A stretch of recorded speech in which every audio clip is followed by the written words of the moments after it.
Y'all can see me. I hope it's loud and clear. Testing. Let me know. It's been a long time coming. The brother run on We All Be Live is going to come. Oh, yes, it is. Oh, man, let me see. Oh, boy. Let's see. Let's see if it's working.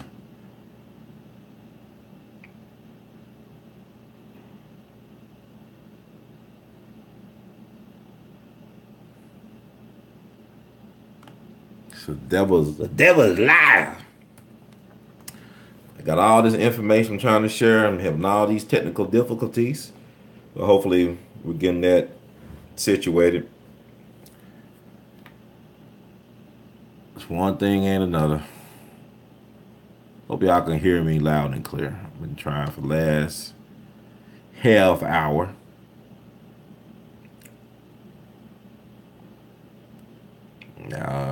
It says no internet connection. Man, insane.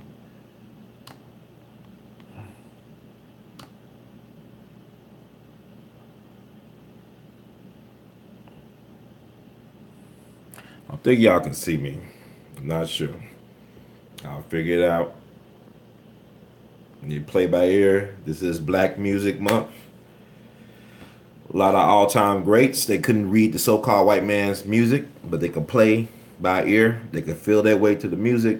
That is the power and the majesty of the ancestors, the righteous ancestors. And hopefully I can get through this segment. Y'all some good news y'all can use. Hopefully the audio y'all can hear with no problems. I've been trying to, because I got to start streaming. And also, there's a lot of other stuff going on that I need to talk about. And I know the devil is a liar. The devil is a liar. So we're going to get through this, y'all. This too shall pass. I hope everybody's out there enjoying themselves, not getting too overheated, staying hydrated, staying melanated. It's brother Ron time. I'm trying to get this technology right, but it's been an interesting year. And I'm going to talk a little bit about that as well. So be sure y'all support the We All Be movement. You're a do nation to build a nation. You got to have do nation. You dig? You know, talk about some things, because change has got to come. I think everything's working out fine. I think we're going to be all right. I think we're going to be all right. And I got a lot of things to talk about. So many things to talk about. But Drake's album came out today. It's Friday. Drake's album came out today. I'm actually enjoying the album. I have not got through the whole double album. I think it's about 25 songs. But some things stick out in my mind. One of my favorites right now, I mean, Drake is a great musician. Regardless if you love or hate him, you got to respect his artistry, his dedication to his craft. A lot of people say, well, you know, Drake got ghostwriters, whatever. I mean, it's art. You know, there's a saying, good artists borrow, great artists steal. So I guess Drake is a master thief. But still, it's an artistry to what he's done. He has a vision. Unique. He borrows, like, you know, people say he's taking all these distinctive regional sounds and styles and make them his own. He's a music chameleon, like XXXtentacion. And I want to talk about that because there's one cut on there that I'm really digging called Mob Ties. Drake's album got a song, the Scorpion album that just came out. It's called Mob Ties. Now, when I listen to it, it reminds me of Notorious B.I.G.'s Long Kiss Goodnight. Compare and contrast those two songs because, you know, Notorious B.I.G., his last album was a double album. The one that he had, you know, some type of artistic creative control over, The Life After Death, which ironically came out after he died March 9th in Los Angeles. It's a song on there on the second disc of the double album called Long Kiss Goodnight. And to me, it seems like they're taking, like, you know, passive dishes at Tupac. It sounded like they're really talking about Tupac and Death Row. They're not naming Tupac and Death Row, but by this time, Tupac is dead. You know, we all know he died September 13th, Friday 13th, 1996, and B.I.G.'s album came out around the spring of 97. So, but that reminds me of Drake's mob ties, because, you know, you can say, well, he's talking about Pusha T, but is he also talking about XXXtentacion or Tentacion, however they pronounce the brother name, Brother X, who just passed away? Because, you know, X talked about his beef with Drake. Just go take a look. It's all online. Just go back into his social media catalog. He made a lot of videos posted on, you know, Periscope, Instagram, whatever. And he talking about how Drake allegedly stole some of his lyrics. That Drake stole his lyrics. That Drake was supposed to be a character witness for him during one of his legal trials, his legal troubles. No, this guy was a young guy, just 20 years old, but he had all these legal problems. This is XXXtentacion. He talks about how Drake was supposed to, or he was trying to connect with Drake to speak on his behalf. Then he found out that Drake took the lyrics of one of his songs and premiered it over in Europe, I think Amsterdam or somewhere like that. He got upset about it. And I mean, to me, like I told people, XXXtentacion is the Tupac of his generation. I did not say he was better than Tupac. Tupac is the Tupac of my generation. Tupac, I can still remember where I was at, what I was doing, who I was with when I heard the news that Tupac passed. But the thing about it is, XXXtentacion is that guy for his generation. And see, Tupac wasn't even Tupac when he died. If you know what I'm saying, like people was dishing Tupac. They was talking about he'll be forgotten about. He won't be remembered. Now, 20 plus years later after his death, Tupac's one of the biggest artists in hip hop history, and really one of the biggest artists in music history. Very influential, very gifted, brilliant lyricist, all that stuff. Total package. Had the look, had the charisma, had the articulation and the intelligence. Same thing with XXXtentacion or Tentacion, whatever y'all want to pronounce it. But what I think is interesting, I see people saw the sad video that the brother did, XXXtentacion, his sad video. I saw it yesterday. World premiere was yesterday on YouTube. Very fascinating, very outside the box, very different approach, but reminds me of Tupac's "I Ain't Mad at Ya." No, I ain't mad at you. With Danny Boy on Hook, you know that video he did with Bokeem Woodbine, who was a real close friend of Tupac. He kind of predicted his own death. Just like XXX, he's fighting himself, his old self, his dead self, versus his new self. I mean, like life after death, death struggle, trying to change, about redemption. Compare and contrast Tupac's "I Ain't Mad at You" with XXXtentacion's sad video. It's not scary to me. I think it's fascinating that both of these guys knew that their time on this planet was very, very limited. Both of these men were very prolific artists. Both of these men had complicated relationships with their mothers. You know, both of these men were not afraid to show their sensitive side, but also they had a fighting spirit about themselves.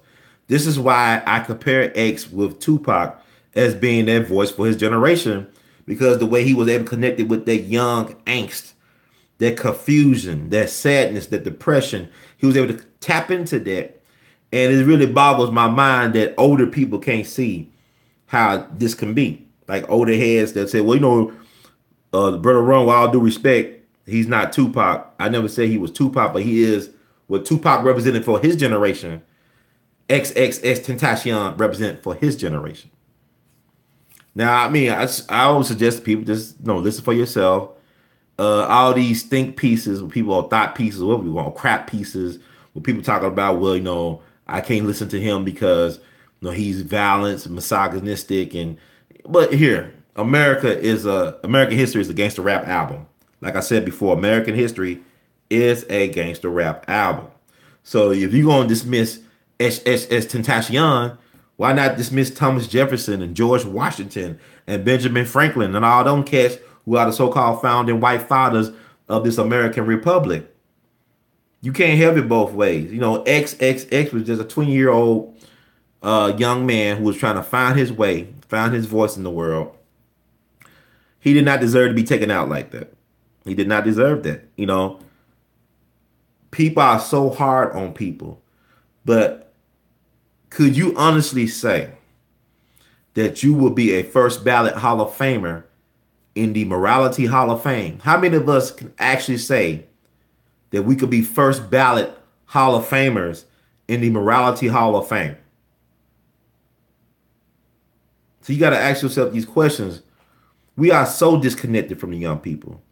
Young people are so quick to be blamed for everything. Like Tupac said in America's Most Wanted, niggas been dying for years, so how can they blame us? Niggas been dying for years, so how can they blame us? But everybody want to point the fingers at the youth. And it is ridiculous. It is really ridiculous. I look at people are missing out on so much. They say the children are the future, but you give them no roots, you give them no foundation to stand tall on. You give them nothing but sinkholes and quicksands. You're not giving them anything. You're not even giving them knowledge of self. Like my group, the We All Be Group Incorporated. Like I know y'all love Brother Ron. He does the podcasting and vlogging. But also I'm a director and founder of the We All Be Group Incorporated, which is a 501c3 nonprofit program. And we do a lot of grassroots outreach in the Memphis community and beyond.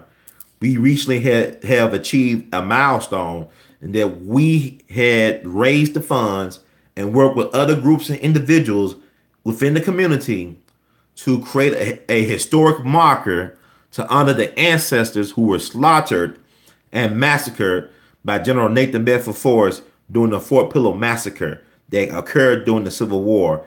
Nathan Bedford Forrest was a notorious and prolific slave trader, had one of the largest slave markets in America right down in Memphis, Tennessee on Adams Street, where is now the home of the juvenile court. He also was the first Grand Wizard of the Ku Klux Klan. He was a city councilman or alderman in his time. And also he was a delegate for the 1868 Democratic Convention. So you got to understand that the Ku Klux Klan, this white terrorist organization, was the invention of Democrats. And he was living in the same town and time. He was in Memphis around the same time that Albert Pike, the 33rd degree Scottish Rite Freemason, was in Memphis. Albert Pike is the founder of the Ku Klux Klan. He's from Boston. Also, he's a 33rd degree Scottish Rite Freemason. When they had that statue downtown over the remains of Nathan Bedford Forrest and his wife, right across the street is the Scottish Rite building. Is that a coincidence? I think not. Location, location, location. So what I'm saying is we don't even give our kids a chance because we give them no knowledge of self. It's like, I'm going to keep on repeating this, what Brother Malcolm X said. He said, only a fool will let their enemies be the primary educators of their children. So with that said, if you don't even understand that, like I learned about Nathan Bedford Forrest, the Battle of Fort Pillow, all that stuff because my maternal grandma, the late great Hattie Mae Taylor, had enough sense to buy a Black History World Book Encyclopedia from the 70s. And I took it upon myself just to read that book. So I knew about not only the U.S. colored troops, but also about Burt Williams and Medgar Evers. I learned about Emmett Till from my elders. I had all that at home. I didn't wait till I became a elementary student to go learn about who I was. I learned that from my elders, not from my older ogres, but the elders, the real people, the village people, the community folk, not the YMCA, not that, but the village people, because it takes a village. So I learned all that. And I remember I was the kid, 5th grade. One of my favorite movies was Glory, about the 54th Massachusetts Color Regiment that starred Denzel Washington, Morgan Freeman, Matthew Broderick. I actually brought that to my 5th grade class. We watched it for a day in the library at school, at Dunn Elementary School on South Memphis. So I knew the importance of then that knowledge of self was the key to success in later life. And so it really did something for me for us to be able to put up this historic marker right in front of the Memphis National Cemetery where the remains of the righteous ancestors who were the victims of Nathan Bedford Forrest's bloodlust are finally buried, their mortal remains. So when you come to Memphis and visit the Memphis National Cemetery, from my understanding, the Memphis National Cemetery got the second most unknown soldiers in a military cemetery in the nation, right behind Arlington. I think we got over 5,000 unknown soldiers buried in Memphis National Cemetery. 109 of those cemetery plots are the remains of the victims of the Fort Pillow massacre led by Nathan Bedford Forrest, April 12th, 1864. See, I know some of our brethren was able to successfully take down that statue, but what we don't understand is there's still a state park in Tennessee named after Nathan Bedford Forrest. Right across the river from Memphis, there is still a city, Forest City, Arkansas, that was founded by the man himself. That's the same place where T.I., the rapper, when he had on the federal gun charge, well, the hell he was doing time over in Forest City, which is a predominantly black city. So you still got reminders. You take down statues, but you don't. But you in the space of what once stood the statue is emptiness, no context. So what we did, we made sure that we had a historic marker that acknowledged that what happened to those black men, women, and children, because he also killed women and children that day, that they were indeed massacred, and that generations would know that because it is prominently placed in front of the entrance of the Memphis National Cemetery. So these are some of the things that I do with my organization, the We All Be Group Incorporated, and I got to do a better job of singing my song, of telling my story, of telling our story, our perspective, not just his perspective, not just her perspective, but our perspective, which is our perspective. I got to do a better job of doing that. So, getting back, y'all should check out Drake's Mob Ties, because it does remind me of Biggie's Long Kiss Goodnight, his little diss at Tupac and Death Row. It's like, I don't, who knows? But yeah, there's so much things to talk about. There's many things. And also, of course, the passing of Joe Jackson. I did a video about 25 minutes long, I believe, about the passing of Joe Jackson. I try to be fair and balanced about it because I know that the white media infrastructure loves a black boogeyman. They love a black story. People talk about how abusive Joe Jackson was, and I never met the man. I'm looking at the products that his tree bared and produced. His kids contributed immensely to society. They seem to be very functional human beings. Everybody got dysfunctional reality to them. They don't such thing as a normal person. If you think you're a normal person, you're the weirdest person in the room. Everybody got their own little way of being, but Joe Jackson have produced successful people. Yeah, at a cost, but the military is tough on people. Boot camp and all that stuff. Whatever Joe Jackson might have got wrong, one thing he did, he gave us arguably the greatest entertainer of all time, Michael Jackson. That work ethic, that vision. I know some people commented that one person made an interesting insight about where, Berry Gordy had a huge part in the success of the Jackson 5. They had that finishing school at Motown, because people don't understand that Motown understood the power of discipline. See, people always talking about freedom. But what's the good of freedom if you don't have the discipline to get what you want out of that freedom? What's good of being liberated if you don't have the discipline to be able to use that liberation to manifest the things that you want in life? So Berry Gordy, yes, he had to finish the school, because it took him a while to really finish and finesse. And the Supremes. The Supremes were not an overnight success. Same thing with Marvin Gaye. They had to be, took the finishing school. But the thing about it is, Berry Gordy did not give Michael Jackson and the Jackson 5 that talent. That came from the genetics of their father. And also, he did not create the band of Jackson 5. His father came up with that vision. So Berry Gordy did have the resources to help, get the Jackson 5 on that way, but never forget the foundation started at home. Like I told y'all, knowledge itself started at home. Joe Jackson started that foundation. Joe Jackson got them kids. Like You saying, well, Venus and Serena had other tennis coaches, but it was their father that saw the potential. It's kind of like when Michelangelo would go to those quarries in Italy. Before he even carved into the stone, he could see the masterpiece. Where other people saw there's a big, huge block of stone, he saw the masterpiece before he even started chiseling on the stone. Same thing with the Williams sister father. Same thing with Joe Jackson. They saw before everybody else could see. Visionary. Don't take that away from Joe Jackson. You can't take that away from Joe Jackson. Not only that, Janet Jackson. Probably the most musically gifted family in history. A black man. Don't be surprised they made Joe Jackson white 100, 500 years from now like they did Beethoven. Michael Jackson, they messed him up so bad he had to become white because they couldn't make a white person better than Michael Jackson, so they had to make him white. And that's another program, but what I'm saying is y'all don't understand. This is Black Music Month. Like I told y'all, and I'm keep on telling y'all this, behind every great white man is a black man that he stole or learned from. Y'all call it learning, I call it stealing. Same thing with Sam Phillips, the mastermind behind Sun Records. What people don't understand, that's the first place that recorded Elvis Presley. What people don't understand, it was a blind black man that taught Sam Phillips how to train his music ear.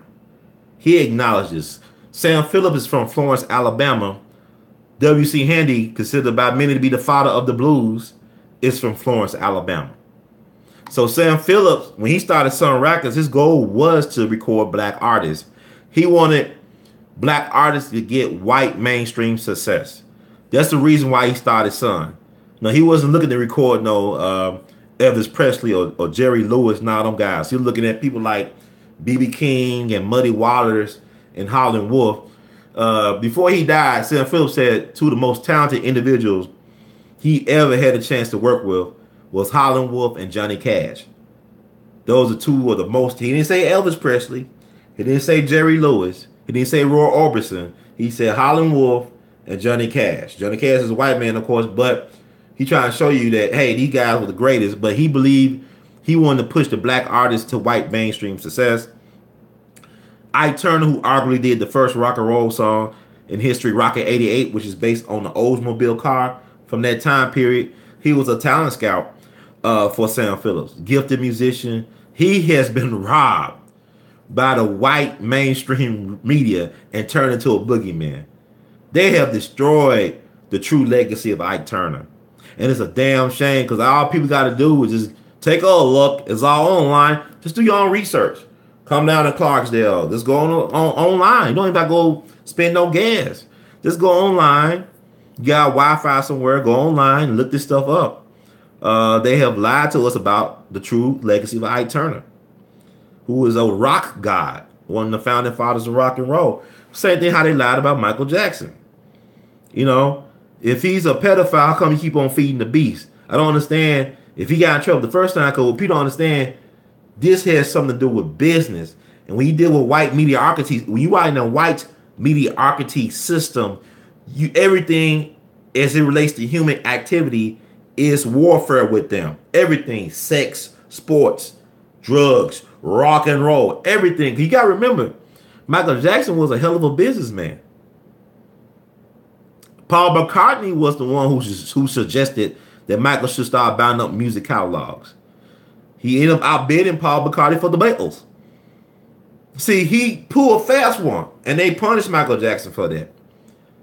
White folks wanted to punish him because a black man cannot be great without being tainted.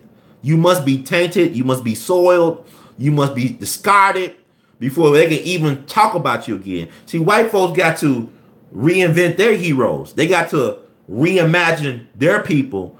And they don't want black folks to say, oh my God, these are good people. No, we can't have our heroes not tainted.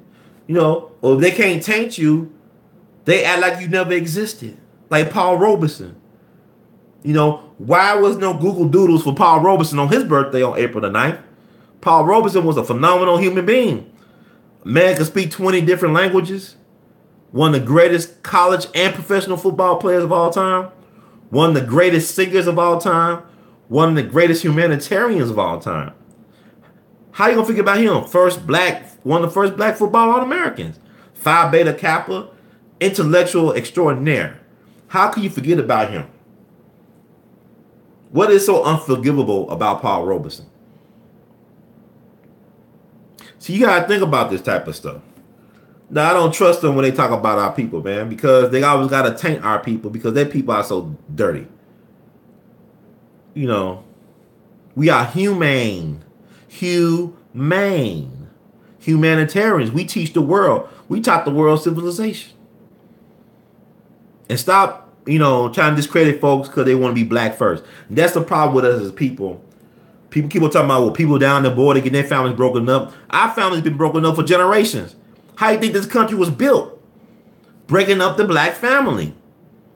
Read about Sojourner Truth. Y'all always think y'all about, black girl magic and stuff. Read about Sojourner Truth. How many times they broke up her family? She tried to restart families over and over again. They come on breaking up her family, send her man this way, send her children that way. Think about it. One of the first things black folks did after the Civil War was trying to find their loved ones who was taken away from them during slavery. Now that's some bullshit. You think about people telling me, what's wrong with black people? What do you think what's wrong with us? You have a system that thrives off us being dysfunctional, being self-destructive, being ignorant of who we really are. We are so traumatized, we don't even want to be connected to Africa, a lot of us. And the thing about it is, I do honestly believe that there were black folks here before Columbus, here before slavery, but the thing about it is, all humanity has ties to Africa. What's wrong with being connected to the motherland? What is our problem? What has happened to us? It's like, I remember when I was down at a traffic court in Memphis. Ain't never forget, this brother was standing in front of me and my cousin, and he had his little 3-year-old son, beautiful son there. And he said his son is so traumatized by police because every time he gets pulled over by the police, his son pees on himself. His son at 3 years old is so traumatized by the white mediocrity system that he pees on himself every time his father gets stopped by the police. So he's going to pass that trauma on to his seeds until somebody correct it and confront it and heal it. So what I'm saying is, people say, well, Joe Jackson was abusive. What's the evidence? He was a disciplinarian. He's a black man, product of the Great Depression, product of Jim Crow America. You got to think about, his kids were coming up at a time where you could not stop at a gas station to use the restroom while you was traveling. They had a book back in the day where black folks would use when they would travel across the country.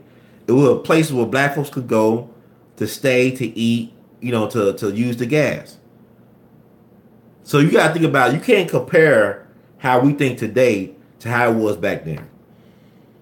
What if XXXtentacion had a Joe Jackson as a daddy?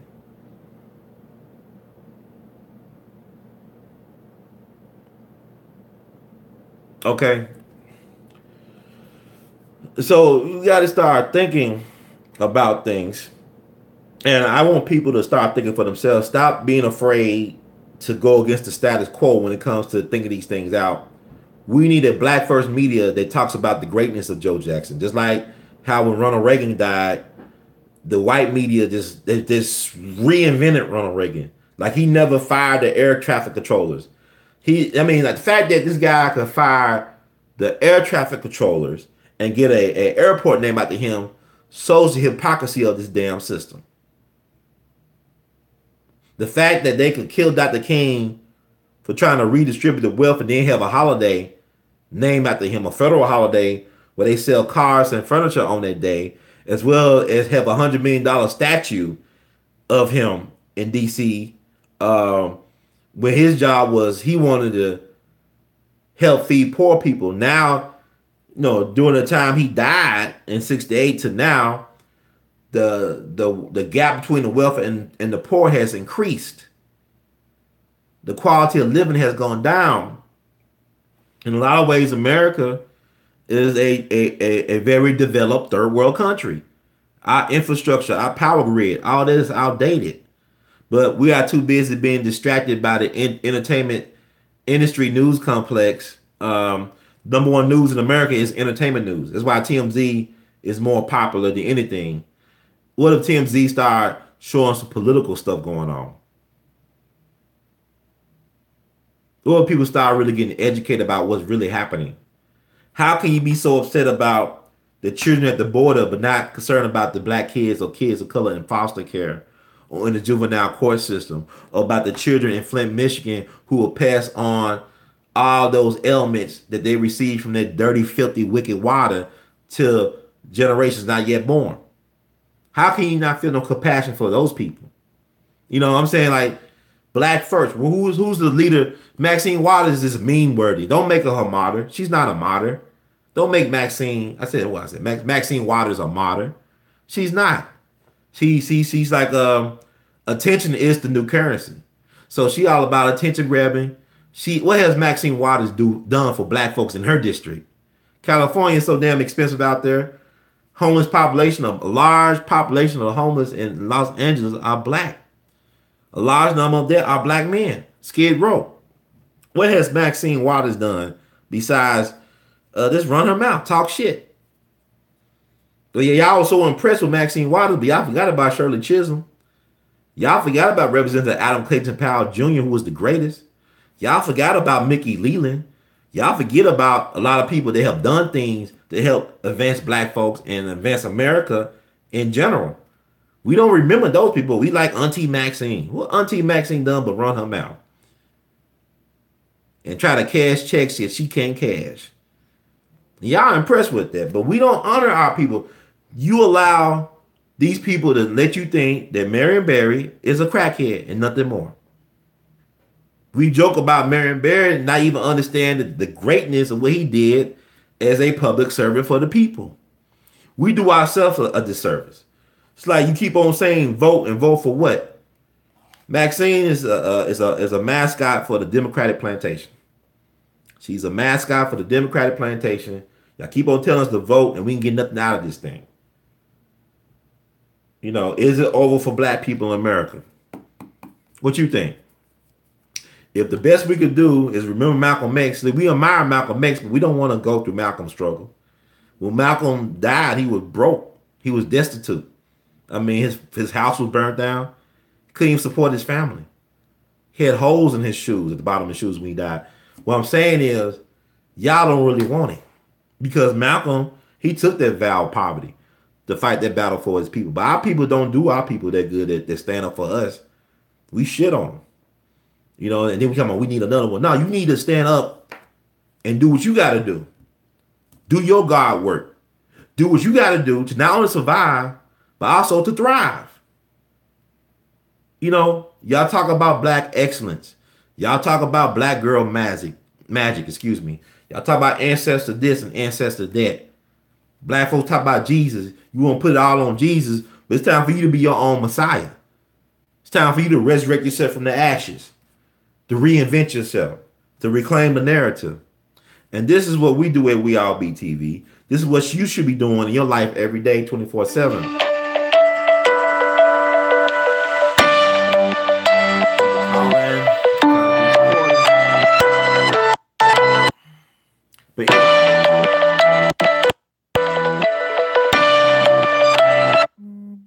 But it passed. But yeah, it's fascinating time we're living in. What so much? Yeah, but Maxine Waters, I had my run-ins with Maxine. I'm gonna say that for my book. But like I said, her legacy, what is her legacy really? Yeah, she had a little nice thing. She called the CIA back in the what 20 some years ago after that Gary Webb Dark Alliance articles came out. It really cost him his career and life. But she had her moments. But since that time, how many, you know, where's black folks? Where are we at as a people? Why are we happy? It's like Juneteenth. Like, we unveiled the Four Pillow Massacre marker on Juneteenth. And a lot of y'all said, well, Juneteenth ain't nothing because we not free. Because the 13th Amendment didn't abolish slavery. Okay, slavery is a choice. Liberation is a choice. Celebration is a choice. We can make it mean something. Juneteenth should be black folks' 4th of July. We got to reclaim the narrative. We got to renew ourselves for this battle, this generation. We got to renew ourselves to find out what it is that's going to define our generation. We can either honor that or betray it, whatever that purpose is. Kind of like what French Fanon says is the duty of each generation to find their purpose to either honor it or betray it. So it's a duty for us. We have unfinished business as black people. A lot of us are afraid to do what is right, not only by other people, but by ourselves, for ourselves. We are afraid to put ourselves first. Like I said, where are the black people allies when it comes to police brutality? When it comes to these high incarceration rates? When it come to all these food deserts in our so-called hoods? Where is the ally? But I see these black folks running, talking about people down the border being detained, talking about the Muslim travel ban, but yet you have been considered contraband for most of your existence in this American hellhole, in this republic. You have been considered property, contraband, anything but a human being, anything but a citizen. Your rights are not respected, so how can you claim citizenship? How can you claim citizenship if your rights are not respected? I'm not talking about the war and sovereignty, all this stuff. I'm talking about straight logic. I'm talking about the police brutality. Everybody crime, all this bullshit. Look, make these cops pay for liability insurance. I'm going to keep on saying it until it happens. Make them pay for liability insurance, and the police brutality will decrease. Also, reparations, that's going to happen. Want to know why I know it's going to happen? It's because too many white folks trying to pay us for black now. It used to be a time where black folks was trying to pay us for white. Now you get all these white folks trying to pay us for black. So it should let you know that reparations are coming. But a lot of y'all are afraid. Y'all make excuses why we shouldn't get no reparations. Well, we ain't going to spend it. That's why they'll give you reparations, because they know your mind is fucked up, because they know they're going to get the money back with interest. That's why they're going to give you reparations. Don't you understand? But it's going to be some of us that are going to pull our resources together and get this thing done.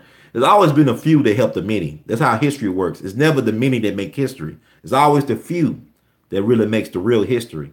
And it's the many that benefit. It wasn't that many black folks marched with Dr. King back in the day. You had 20 million black folks back in the 60s.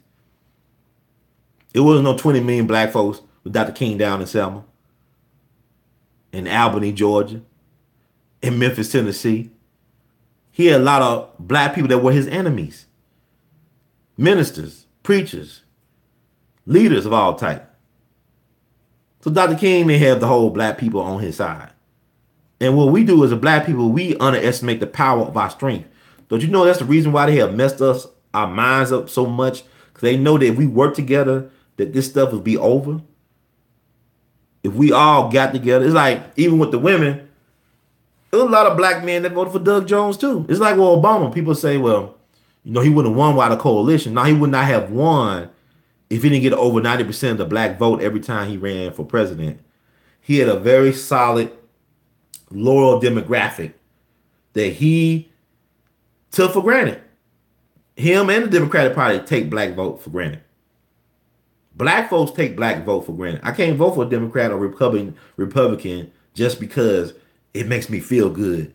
If y'all feel like voting for Democrats, like, you know, going to Church's Chicken after service to eat you chicken and biscuits, and you, oh Lord, or Popeyes or Kentucky Fried Chicken. Oh Jesus, feels so good, Lord, have mercy. And that shit is killing you.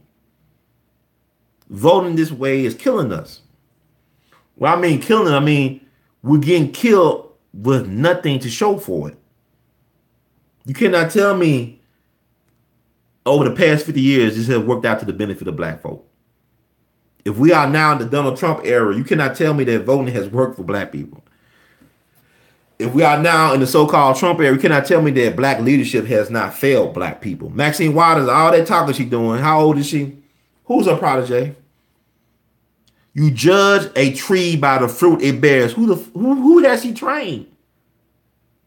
Who is going to succeed her? Joe Jackson, Jackson 5, Michael Jackson, Janet. Powerful tree. Him and Catherine, mighty trees. MaxINe Waters.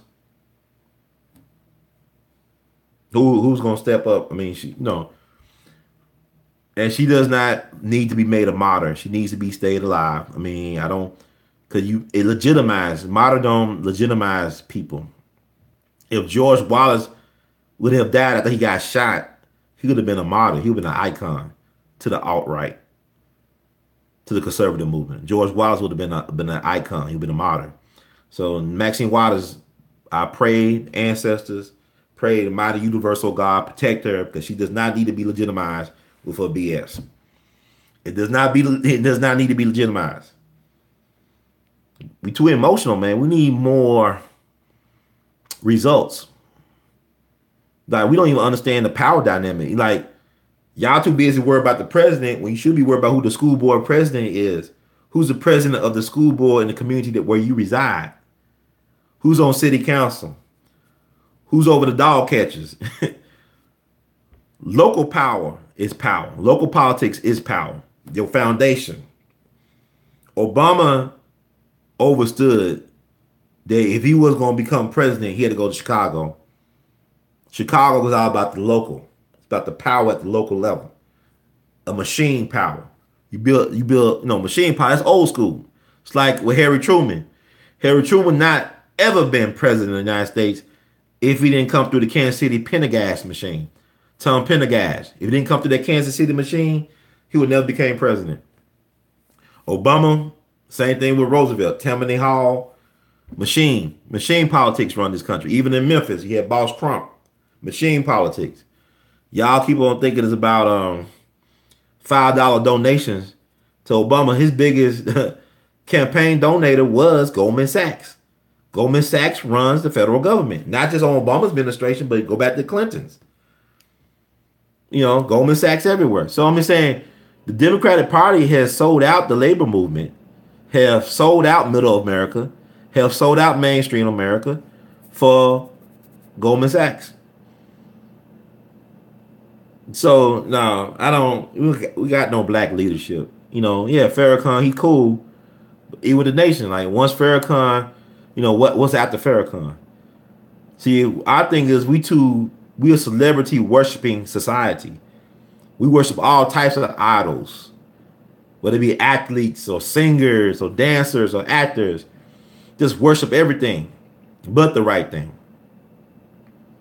You worship the mailman when it should be about the message the mailman delivered. Is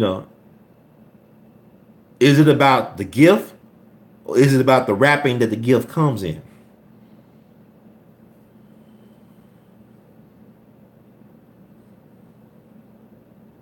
How can you recognize a blessing when you think your gift is a curse? Things to think about. So what to talk about? What is there to talk about? I just think about a lot of times that a lot of our ancestors will be disappointed as far as where we are at currently in this situation. We should be farther along than what we are. It was interesting to know that the most skilled labor class after the Civil War were former enslaved black people, former enslaved Africans. The reason why unions were formed in this country was to keep black folks from getting gainful employment. Sure, they'll let you train a white man on how to build buildings and grow food, but you cannot make the same wage as the person that was once your student. That's how it works. Like I told you, behind every great white man is a black man that he stole from. You think about, this is Black Music Month, right? George Gershwin, he's a famous composer, right? Rhapsody in Blue, Porgy and Bess. Black man taught him how to play piano and how to compose music. Lucky Roberts. I told y'all this already. I'm keep on telling y'all this because it's very important. Ain't no white man did anything in this country without the help of black people. Teddy Roosevelt could not become a war hero without the Buffalo Soldiers on San Juan Hill. You understand what I'm saying? So now, even the American Revolutionary War was won by a black double spy. It was a black man They gave up the logistical information on the British to George Washington and them. A double spy, a black man. The American Civil War could not have been won without those almost 180,000 U.S. color troops. The West could not have been won without the Buffalo Soldiers. The white man could not win the West and secure manifest destiny without black folks. White House was built by black people. Country was built by black people. Like Michelle Obama said, I live in a house built by slaves. No, you live in a house built by prisoners of war and geniuses. Benjamin Banneker created a layout of Washington, D.C. from memory. So people think he was a member of the Dogon people. Very ancient tribe in Africa who knew about the distant stars and other galaxies. This is who we are.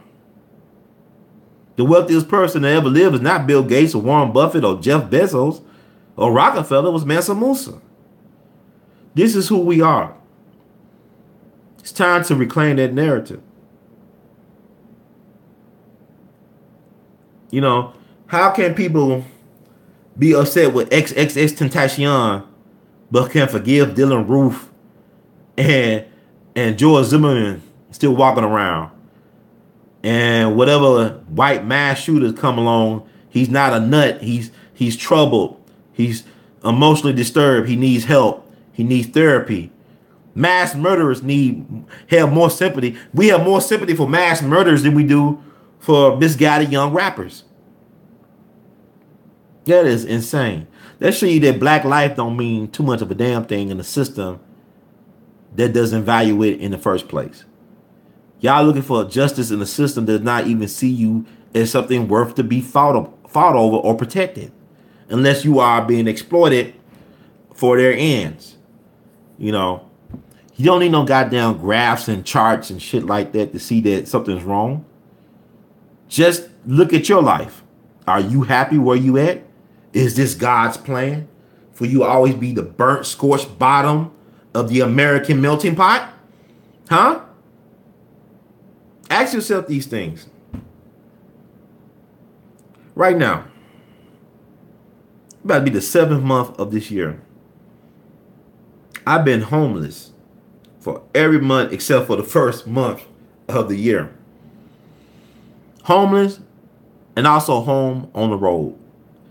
I am comfortable in being uncomfortable. And it needs to be done. It needs to be said because too many of us are comfortable in being miserable. And we are afraid to take chances and risks. But this is a year where we all should be risking more. So at the same time, I've been moving around, driving around the country on the countryside. A modern day Mississippi Delta blues man in my own right.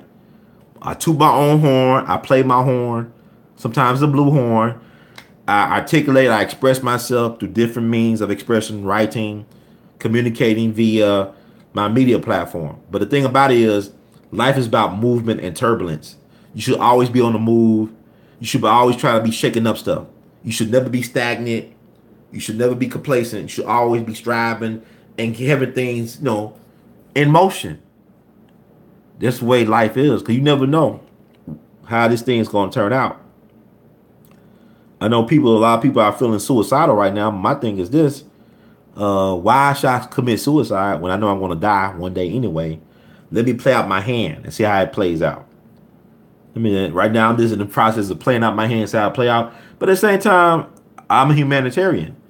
I am giving back. In spite of what I'm going through on a personal hardship, I am still giving back to the people. You look at these Where I'll Be TV videos I have done over this year. You know what I'm saying? I'm still giving back. I'm still interviewing people. I'm still offering my perspective. I'm trying to be there for people. But people got to realize that in a system that does not respect human life, the humanitarian is not valued as much as a philanthropist. See, there's a difference between being a humanitarian and being a philanthropist. A humanitarian is a person who gives of themselves to make the world a better place. They give of their talents, of their service, and of their abilities. A philanthropist could be somebody who just got a large bank account, could write big checks that don't bounce. They could be an evil son of a bitch. They could be somebody that's very despicable, have a black heart, but their money could do some good. This is what this system is about. Because this is what you get when you have the mentality of voting for the lesser evil. I think there's a real difference between certain type of evils. Like it's levels to this shit. Evil is evil, okay? But you know, one person freedom fighter is another person terrorist. You know, it is what it is. John Brown, Dick Gregory, Baba Gregory's hero. He knew that slavery was a choice, but he also knew he could not liberate black folks. He knew that black folks had to make the choice to liberate themselves. That's why he went to Harper's Ferry in West Virginia to get those guns, so he could give black people the chance to fight for themselves, to liberate and free themselves. I can't free you, but I can free myself. I can set that example. But at the same time, I know that if I'm going to achieve something of worth and value in this system, in this world, I got to have some discipline.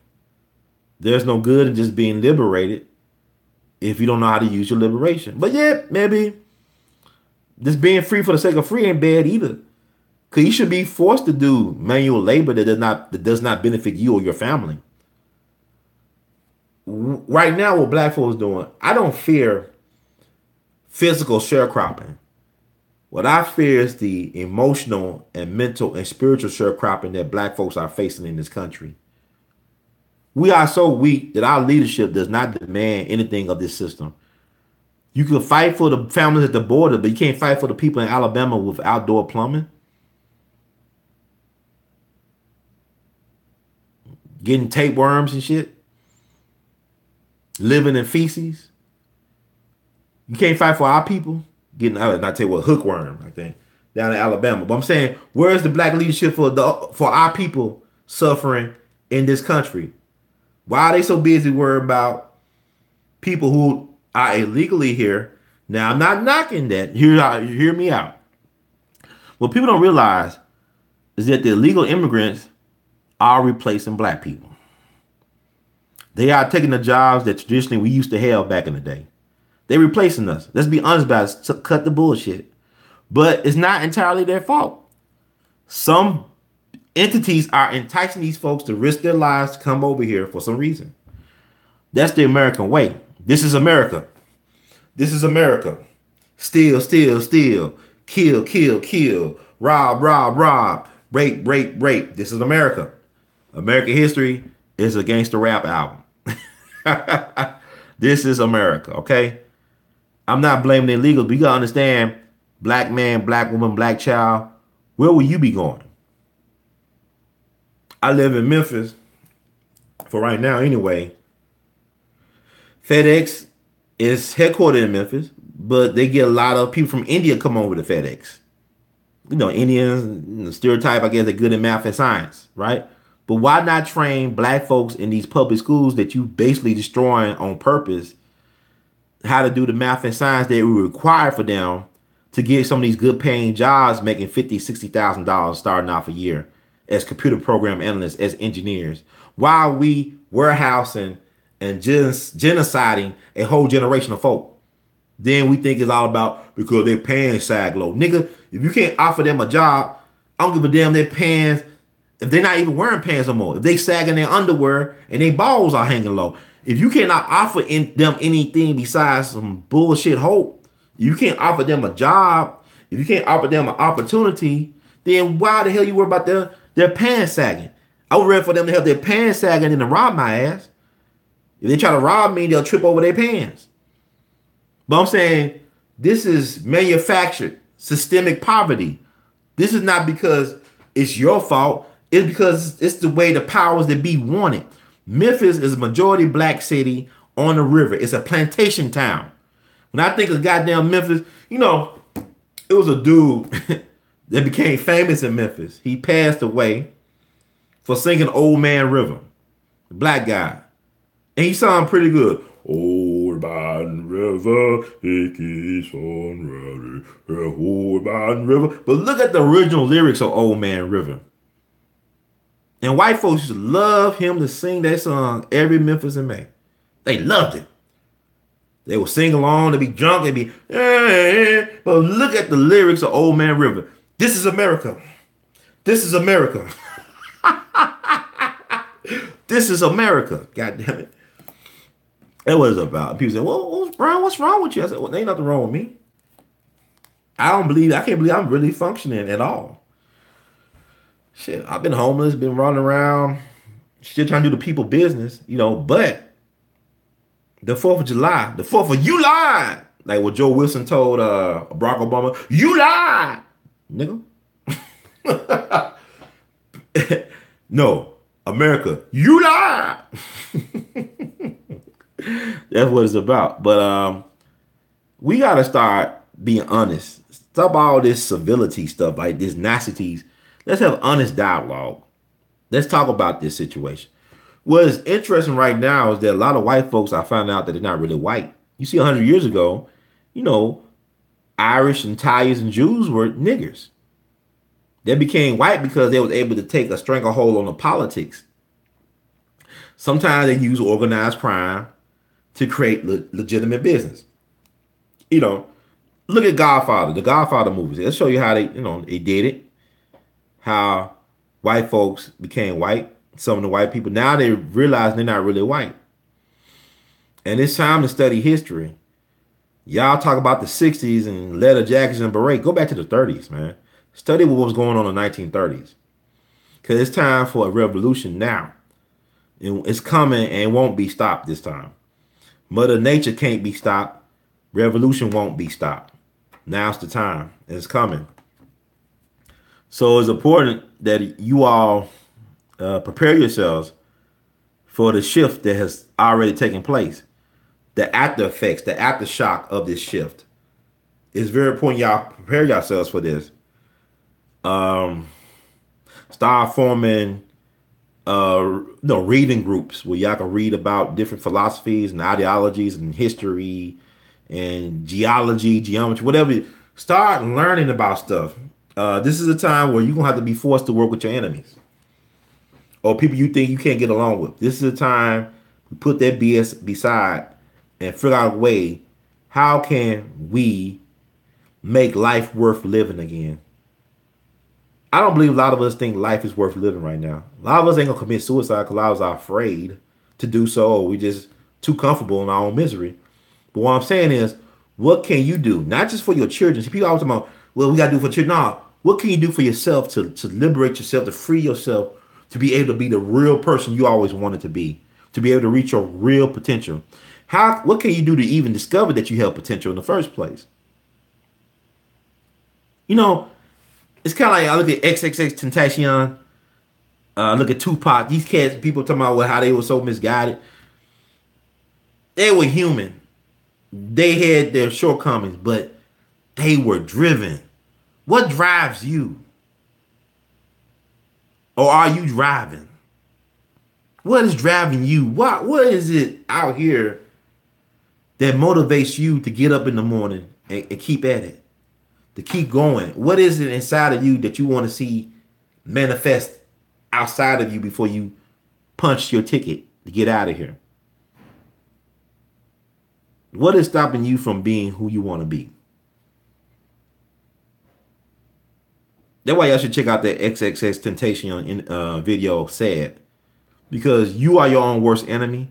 You could be your own savior, or you could be your own destroyer. The choice is yours. We all have choices. And we got to realize that. So, I made a choice. I remember I had a conversation with Baba D. Gregory. He told me, Ron, you and I, we soldiers. We soldiers. We signed up for the war. This war we fighting. If you can't stay the heat, get the fuck out the kitchen. If you can't stand it, well, get your ass out the way. You took the assignment, see it through. I took this assignment. I am going to see it through. It could be difficult some days. Some days I think about, man, what the hell did I get myself into? Why am I doing this? Who gives a damn? And then I run into people.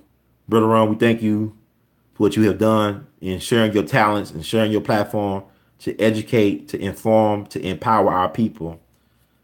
Still, sometimes you just like, what the fuck? What I'm doing? Why I'm here? And that's what I'm doing. Even as I I could feel sorry for myself, but I'm too busy trying to give the best of myself to the people, to the cause. And our people, we don't worship a lot of things. We value entertainment more than we do education. That's a given. When I talk about education, I'm not talking about college degrees. I'm not talking about diplomas or degrees. I'm talking about knowing who you are and what you can become. Knowledge of self and knowledge of potential. Knowledge of self and knowledge of potential. Like right now, we did the historic marker for Fort Pillow. And really, I'm still trying to understand the gravity of that, the fact that we were able to put something like that up for posterity to educate and empower our community. That we should never forget, because the battle and cry after the Fort Pillow massacre for the rest of the Civil War for the U.S. colored troops was, remember Fort Pillow. You had John Brown's body is a muttering in the grave. Then you had remember Fort Pillow was the battle and cry for the U.S. colored troops that helped win the American Civil War. And I feel like we got to remember Fort Pillow today, because we got to remember that the fight is not over. We're still fighting. We have yet to begin to fight, to be honest with you. But we got to honor the memory of the righteous ancestors, because they want us to get justice. Just for us. They want us to get justice just for us. But also, when you help black people, you helping humanity, because we are the origins of humanity. So we got to understand something here. Our life is very precious. It's like water. It's precious, a precious commodity. What are you going to do with your life? That's something that you got to ask yourself. And then you could provide that, whatever you find out about who you want to be and where you want to go, live your life to be that example for others to follow. In terms of not necessarily follow you, but to follow their own path, to become their own pioneers, their own trailblazers, and things of that nature. You don't need a superhero to save you. I saw Luke Cage recently. I thoroughly enjoyed Luke Cage season 2. Had a little Godfather feel at the end. I dig it. I thought that Alfred Woodard did a phenomenal job as the Queen Pin of Harlem. Sister Martha Stokes, the matriarch of the Stokes crime family, did a great job. I like the fact that Luke Cage, I think it's fascinating with superheroes, that the greater the superhero, the more insecure or inferior they may feel. Have y'all noticed how a lot of these superheroes seem to have inferiority complexes? Like, if I'm Luke Cage, if I'm a bulletproof black man who cannot be burnt, who cannot be shot up, nobody won't ever tell me what to do. I tell everybody else what to do. I'll be running things. I try to be fair about it, but I'm about to put them 48 laws of power in practice. Imagine you a bulletproof black man in an age where they just shooting black folks in the back and, police brutality. You know how much power that is? Same thing with Black Lightning. Why I'm going to be all meek and humble and nice if I got the ability to throw thunderbolts in your ass? Light your ass up. Light your ass on fire. Bang. Light your ass on fire. If I had that type of ability, why would I be humble about it? I think Muhammad Ali had the best idea about that. Be the greatest. Be great. Brag on yourself. Boast on yourself. Empower yourself. Cheer yourself on. Be your biggest cheerleader. But at the same time, use your power to empower yourself, but also to empower other people as well. But my thing with the Luke Cage is interesting. If you got them type of powers, you should never be broke. Luke Cage was trying to figure out how I'm gonna pay for the lease. They're gonna kick us out the lease, the barbershop. Man, you Luke Cage, my nigga. You Luke Cage, man. You got power. You're not utilizing it. You're not leveraging. You shouldn't have to worry about no money. You Luke Cage. But even he didn't know who he was, really. And then he started becoming, crime boss, I guess, you know, whatever he's doing. But he's a crime boss that don't make no money. At least that's to be seen. But anyway, it's a lot of things we could talk about. I had a list of things, been having some technical difficulties with this broadcast getting off. I hope that things have been coming in as clear as possible. I just got to utilize this technology because the things I'm trying to do is take it to the next level. But if you are in Memphis, October 21st to the 28th of this year, we're planning the second annual Jimmy Lunsford Jamboree Festival.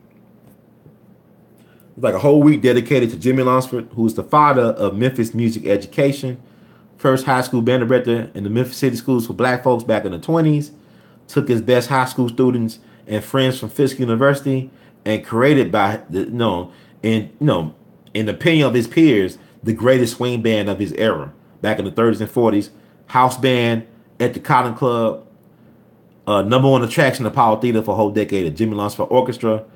His brother died under questionable circumstances, July 12th, 1947, in Seaside, Oregon. Some people say he was food poisoned by a racist restaurant owner before a gig. He was just 45 years old, but his legacy lives.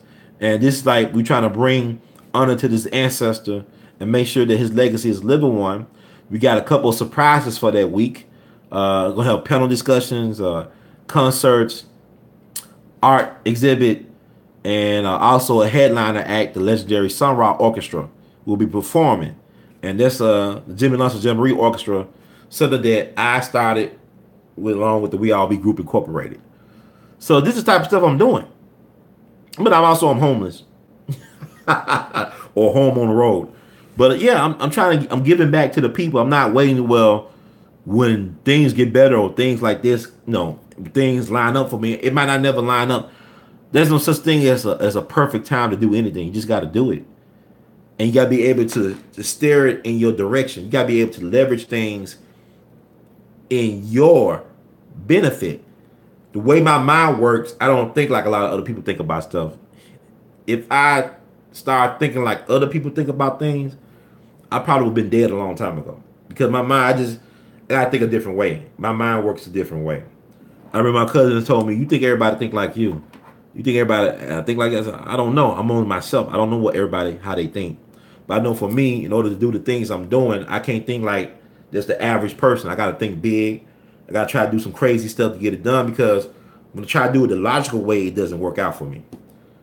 I try to do things by the book, it doesn't work out. But when I do things as what the fuck, things tends to happen.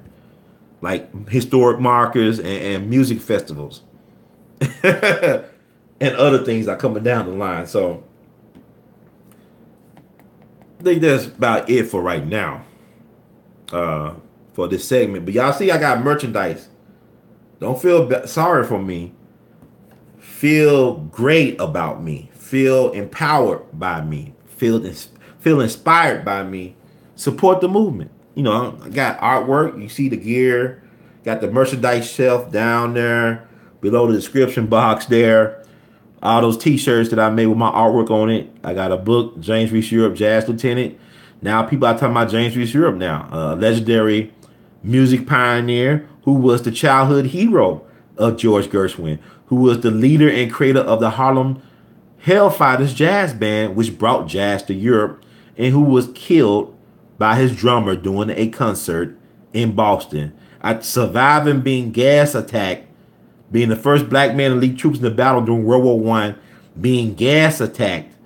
After surviving all that and bringing jazz to Europe, he dies in Boston, stabbed to death by his drummer, Herbert Wright. Herbert Wright served some time in jail, ended up being the first music teacher of Roy Haynes, one of the founding fathers of modern jazz drumming. I had a chance to interview Roy Haynes about his mentor or his Jegna and first teacher, a man who killed James Reese Europe, who discovered the Willie the Lion Smiths, the U.B. Blakes, the Noble Sissels, who ended up discovering the Paul Robesons and the Ethel Waters and the Josephine Bakers.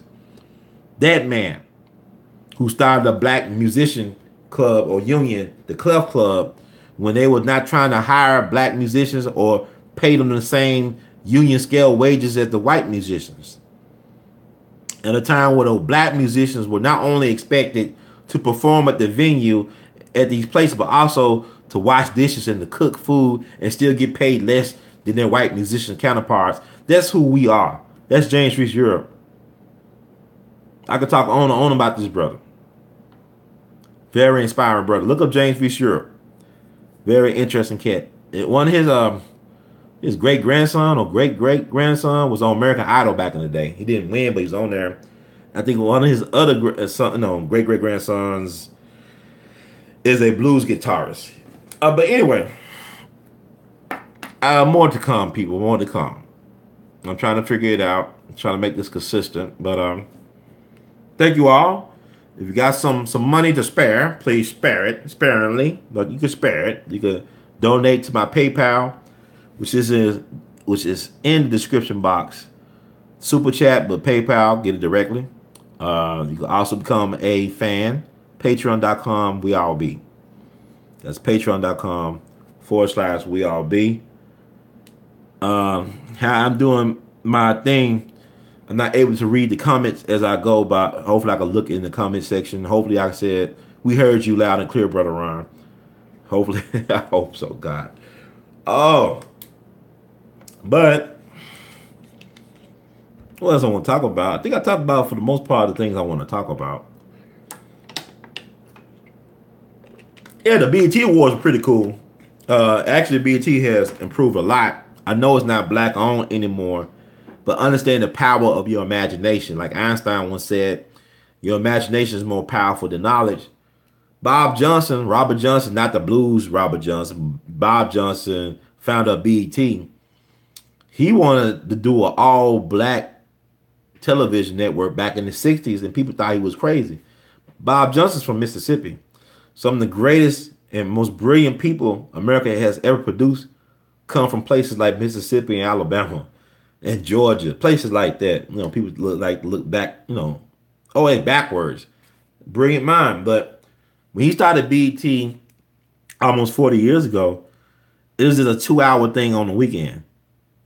All BET was a 2-hour network on the weekend, showing reruns of old movies. Now look where it has become, where now they got this very, great BET Awards production. Look at the network now. But I'm saying he started that, it was just 2 hours on the weekend. We all got to start somewhere, people. We all, whatever y'all do in life, you should always practice the religion of believing in yourself. Because if you don't believe in yourself, nobody else would. Or nobody else will, excuse me. If you don't believe in yourself, if you don't practice the religion of believing in yourself, of being your own Messiah, nobody's going to believe in you. Nobody's going to save you. So that's very important. So family, I might be on here again shortly. But I'm going to wrap it up now so I can listen and make sure everything's all right. And I'll be back soon because that's what I do. But, if you want to donate, you want to buy art, all the links are in the subscription box. You see the merch shelf I got, buy some shirts. These shirts are very fantastic. It's my art. See, I'm an artivist. I use my art to impact the world, to affect change, to reclaim the narrative, man. But I'll be back on here shortly, but I just want to do this. And hopefully I can do this more often and provide you updates. And like I said, I could either be homeless or home on the road. I'm on a journey, and so are you all. Good night for now, family. In the words of the great Duke Ellington, we love you madly. Keep on producing and pushing. Yes, sir.